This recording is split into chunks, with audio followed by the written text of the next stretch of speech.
Well, this morning I'm up under the car because I want to do some stuff. So stick around and see what I'm working on.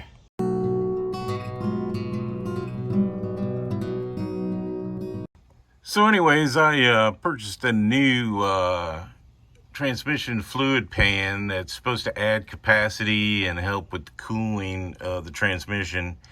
So I got down here to see if it had a drain plug, and guess what? No drain plug. Isn't that swell?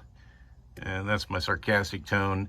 Luckily, the new pan I purchased has a drain plug, and we'll go look at that in a second. But just game planning this because here I am looking at it, and there's definitely no torque shift drain plug in here. So anywho, let's go look at what I'm planning on replacing this with. And while I was down here, I noticed that it looks like I had the beginning of a rear main leak, which, you know, it's a diesel. They usually all leak like sieves, but I was hoping that it could last a little bit longer without the free lubricant of the undercarriage. So anyways, there it is. Look at that. Great. Super. Take a picture. There we go. All right, this is the transmission pan that I purchased. It's a Goerend. I don't even know how to say that correctly, but it's machined aluminum, adds capacity, and it's supposed to help cool. Look at this. Things like aluminum, and it's got studs rather than using those little bolts. Supposedly the studs are in here somewhere, so we'll get all that out once we get to the actual reinstall portion of this. But there you go, looking good. Besides the filter, you're also going to need some Mercron LV automatic transmission fluid, which I think is used in just about everything Ford makes now. It's low viscosity. So I have 10 quarts, 2 5-quart jugs, and with the added capacity, and I'm not draining the torque converter.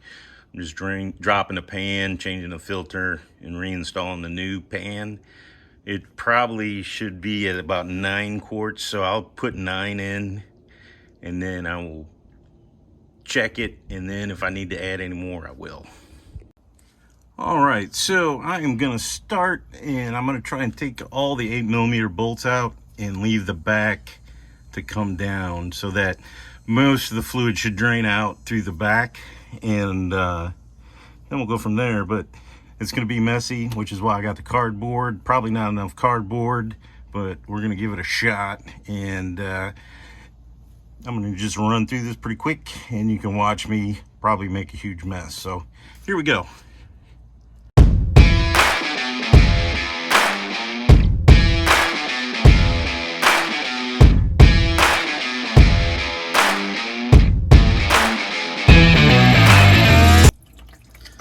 As you can see, I'm taking my time trying to reduce the amount of spill that I can to the least amount of spillage.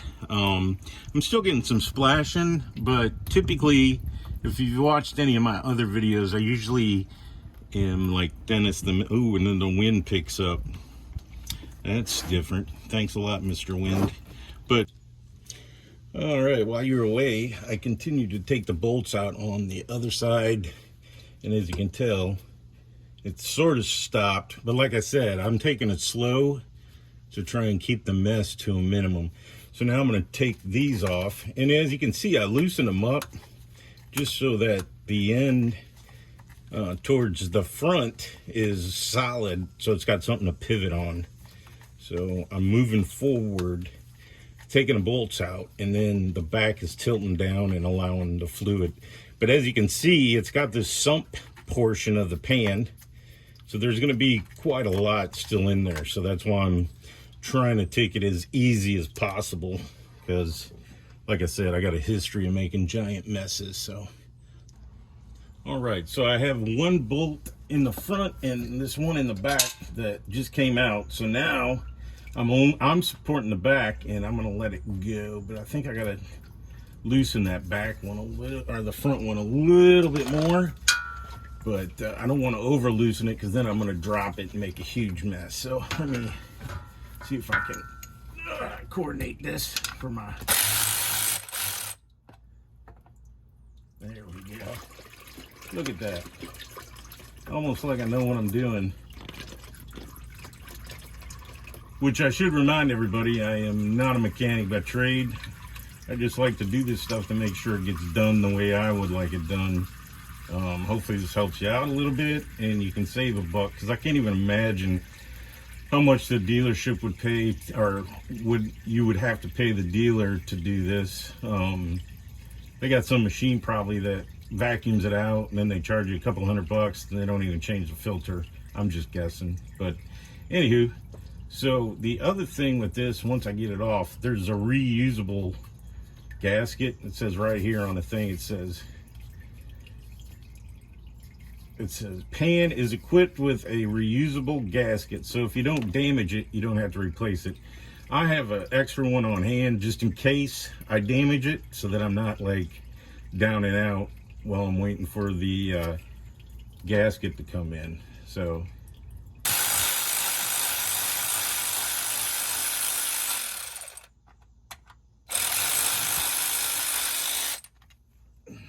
I think I only dropped one bolt into the drain pan. So here we go. No, there goes the gasket. But my cardboard looks like it held up too, so whee! I did not make a huge mess. It's still early, but it looks like I did all right. All right, so there it is. Good old filter. Stuff still dripping, and then there's going to be some in the filter element itself. So when we do that, we're going to have more of a drip going on. So got to keep the catch pan in there, but I'm going to let this drip like this for a while. So let me show you the pan and the magnet in the pan.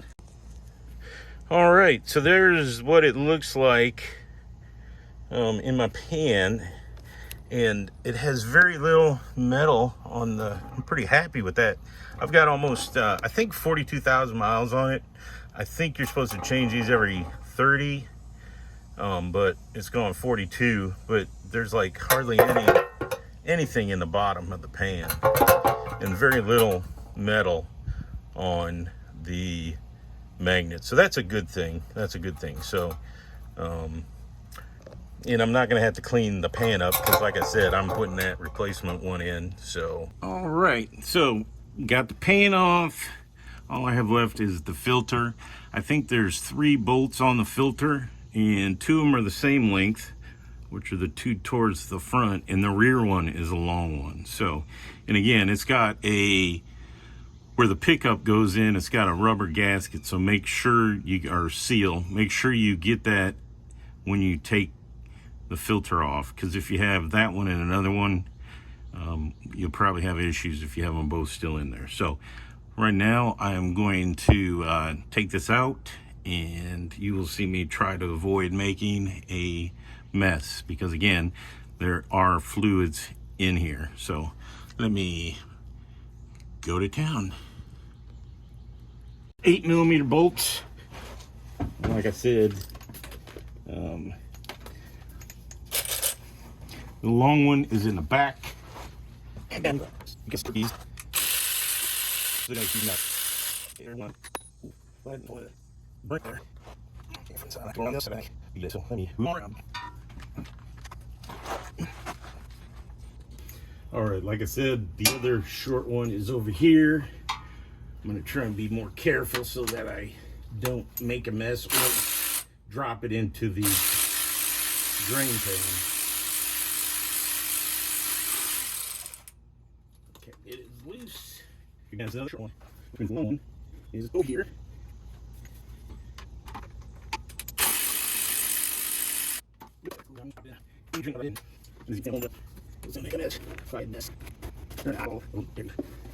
I think it's up here. So then you pull straight down, and I told you I wasn't eyeballing it very good, but you also see that I got the gasket right there, so that's a good thing. That is a good thing. All right, and here's the top of my old filter. It's got some residue on it, but you know, like I said, 42,000 miles. But look at the gasket, the filter. I think it's done its job. So there you go. That's what it looks like when it's out of the car or the truck. There's a reusable gasket I got to clean up. Not gonna reuse the pan, so all I gotta really do is clean that up. All right, there's a new pan, and there's the torque specs. Pan bolts are 10 foot-pounds, 120 inch-pounds. Drain plug, 15 foot-pounds, or 160 inch-pounds. So there you go. Like I said, this is brand new. It's a little bit heavier duty than the stamped steel one. All right, it's time to reinstall or install the new filter. So, like I said, I'll put a link down below to all these pieces, parts that I'm using on this actual maintenance, and you'll be surprised at how inexpensive this stuff is in comparison to going to the dealer to get all this stuff done. But what I like to do first is get a little transmission fluid and lube up my seal, just so that it hopefully goes in there a little bit easier. Nothing a little lube won't help. And again, it just goes straight up into that hole. And once I get all this stuff put back in,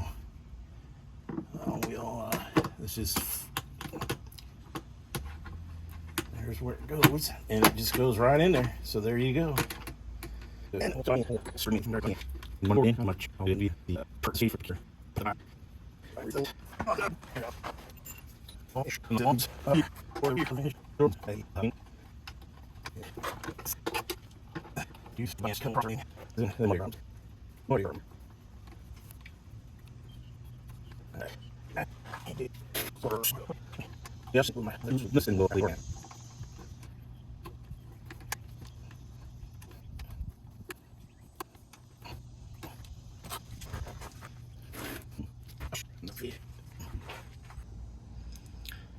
All right, so I went and looked it up, and it is 97 inch-pounds for the filter to the valve body. So, like I said, I'm going to snug these down, and then we will. All right, well, I got the new pan down here with the gasket, and I gotta say that it is a bunch heavier than the original one. So we'll just have to see, but so if there's grunting and stuff while I'm putting this up here, please don't make fun of me. Or you can, but you know, might be better to have somebody else helping you. Just this is a little crazy.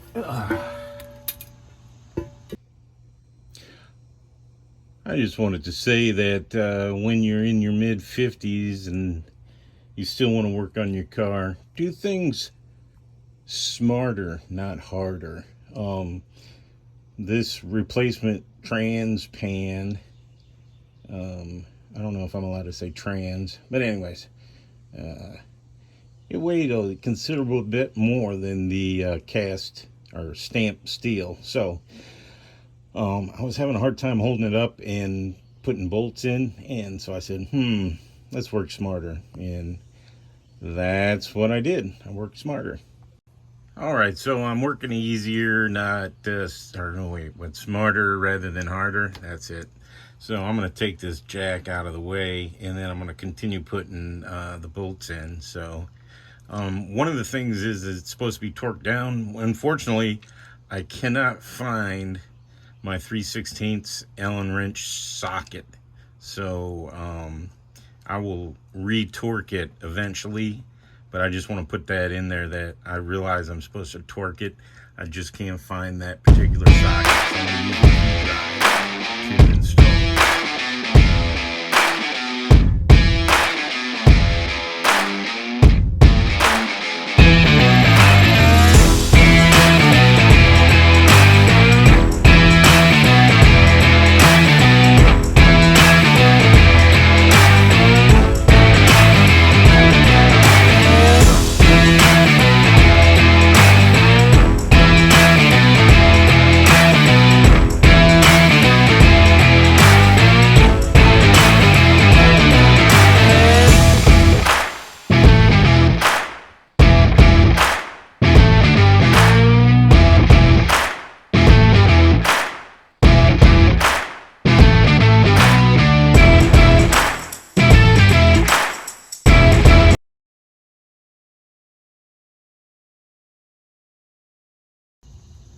All right, so I tightened them all down. They're snug.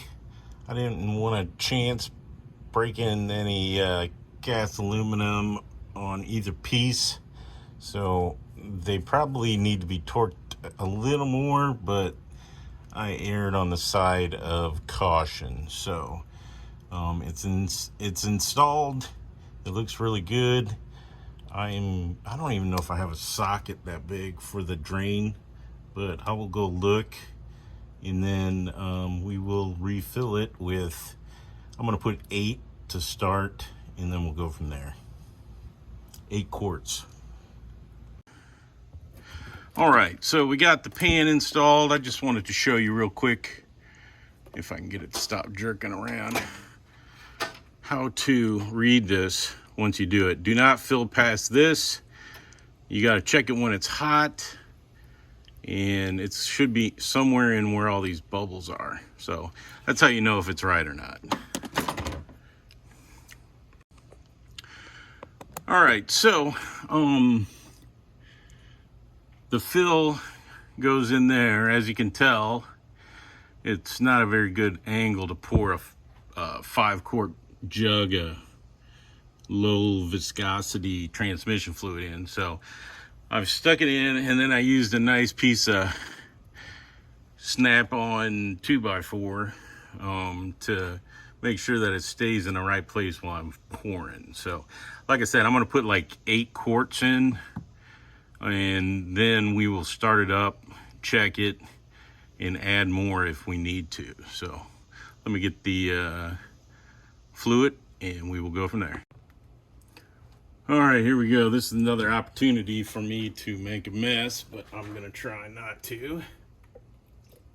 But of course I do.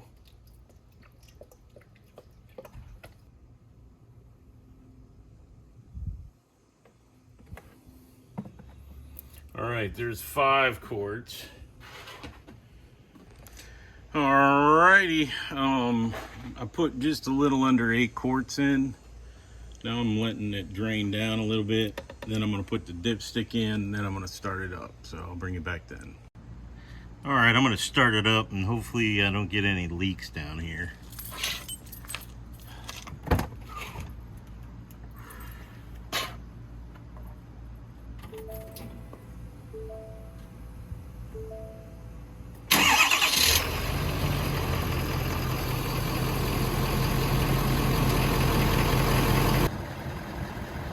All right, well, it didn't look like I had any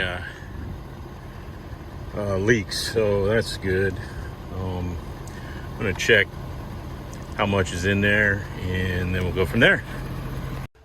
All right, so I warmed it up and I checked, and I'm about a quart low, so I'm gonna add 1 more quart and heat it back up and check it again. But it's just go, do it, repeat. Just make sure you don't overfill it, because it's not good when you overfill it. So but luckily now I have a pan where I could drain a little out if I do overfill it, but the goal is to not overfill it.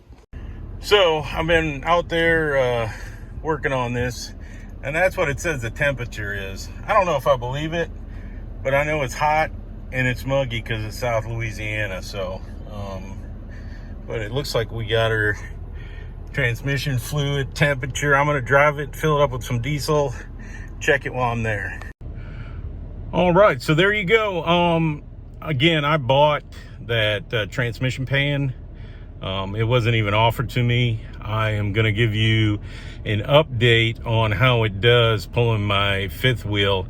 On Thursday, we are going to go to Orange Beach from here, which is like a 2 or 3 hour drive, but I'm going to have a full truck, and I think my fifth wheel weighs, once you got it loaded down, about 13.5 or so. So we'll see how the old transmission pan with the extra fluid helps out some. So I'll have a follow-up on that. It'll probably be real quick, but there you go. Hopefully this helps you out if you were even thinking about getting that pan and some of the things that I ran into when I was putting it on. So thanks a lot for watching. Have a great day.